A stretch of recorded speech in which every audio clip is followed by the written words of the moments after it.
What's up, everyone? Welcome to the Power Play with CJ Prospect Profiles. It's going to focus in on the 48th ranked North American skater according to Central Scouting, Yakov Trenin of the Gatineau Olympique, Russian forward, playing in his first year in North American hockey. Definitely a bit of an adjustment there, but has shown his abilities with the Olympique, putting up 67 points in 58 games on the season. And 11 points in 11 playoff games. Definitely a really creative player. Uses his craftiness to create for himself and for teammates.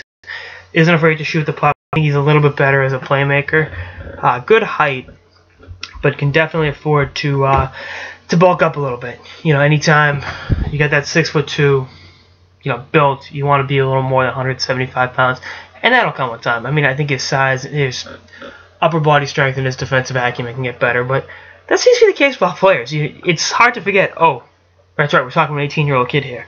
What a player is going to be at 18 versus what they're going to be at 20, 21, 22. You got to look at the big picture here. From Chelyabinsk in Russia, had 14 points in 22 games last season in the MHL, and, again, has improved upon his production this year, and has fit in a pretty good Gatineau team. So, again, I like him to be, I'm not going to say a long-range prospect, but yeah, to a certain degree. He's got the hockey sense and the smarts, and if you give him the time to develop his all-around game, bulk up a little bit, you could have a very intriguing top 6 forward at the NHL level. He's, again, the 48th ranked skater, according to Central Scouting, so I would say,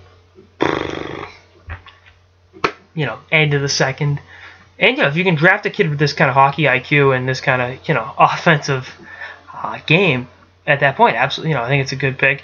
You let him do 2 more years in Gatineau, and then you send him, let him do his AHL apprenticeship, and then I think that's a, great. You have the chance to have a great NHL player down the line. I like his game. I'm going to be, keeping an eye on his development, and I hope he can continue to improve upon his impressive first season in North America. I think he's only going to get better, and like I said, the player you get at 18, you draft him for the future, and see what you're gonna have down the line. Anyway, that's all I got. Sort of the Power Play with CJ Prospect Profiles on Yakov Trenin of the Gatineau Olympique. Stay tuned for more episodes for the playoffs and beyond. Later, guys.